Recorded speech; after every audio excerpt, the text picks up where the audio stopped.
Hello, I'm Dave Rothery. I'm the chair of S283, which is Planetary Science and Research for Life. I've been asked to do a 5-minute introductory video, and that's going to be a bit of a challenge because I normally take half an hour or so. Okay, well, here I am working from home. It's the second annual video I've done during lockdown. I've still got a dog at my side who is going to miss me when I start going back to the office, but this is where I'm working at the moment. And 283 is based around a couple of books which we wrote. They're published by Cambridge University Press on the general market, but they're the basis of our course. This is where you get most of your content, but there is, of course, a module website, and there are activities here and the various online things to do as well, and all your calendar is here online. So this is where you will go to see what's going on. There's a module forum and a cafe for more general chat, and there's a chapter by chapter set of forums as well.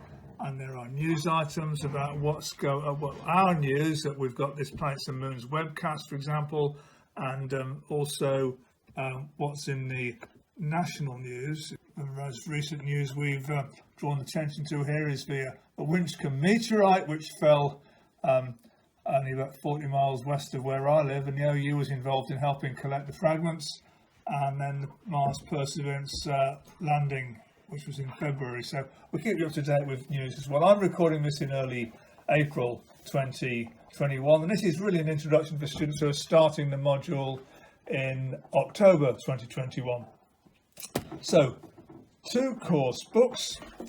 The first one is an introduction to the solar system. The second one is an introduction to astrobiology. And I'll just talk you through quickly what they cover. It's quite easy for me to show you the books rather than the screen. So we have an introduction to the solar system. I'll give you a quick tour of the solar system to get your bearings. We'll talk about the internal structure of terrestrial planets.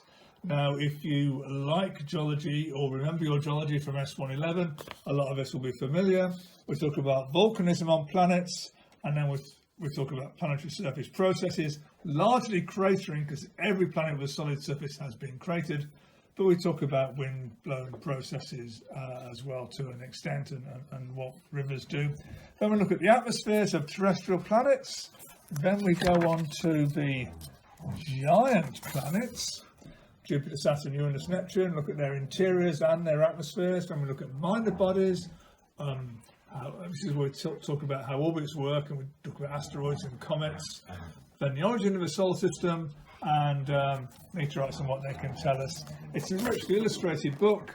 I've happened on the chapter about planetary volcanism. So here's some icy volcanism spilling out of canyons on Ariel, a moon of Uranus, and here's an icy flow on Miranda, another moon of Uranus. Here's weird icy convection patterns in nitrogen ice on Pluto. I've got to keep moving on because they've given me 5 minutes. Introduction to astrobiology begins with talking a little bit about life and what life, how we recognise life, how it might start, what it takes for the world to be habitable. Then we look at Mars in the context of when it might have been habitable. And when we're talking about planetary habitability, we're really talking about microbes here, not complex organisms. We look at icy bodies. Now, inside some of the icy moons of Jupiter and Saturn, there are internal oceans. We're very sure of that now. But whether there are habitable niches inside those oceans where life could exist, powered by chemical energy, we're not sure. But it's quite likely you could take organisms from Earth inside Europa, put them on the floor of its ocean, and they would survive. It's whether life had started there in the first place, but it's the big unknown. Titan, the moon of Saturn, with a marvellous atmosphere and rivers of methane on the surface. It's a great place. Then we look at exoplanets, planets around other stars, how we detect them, what exoplanetary systems are like, and how we might find life on exoplanets using telescopes on Earth or in Earth orbit, basically looking for disequilibrium signs in their atmospheres.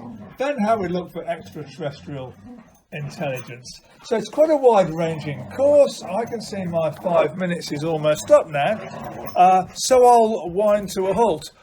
It's a good course it's a fundamental course if you want to do the astronomy and planetary science pathway.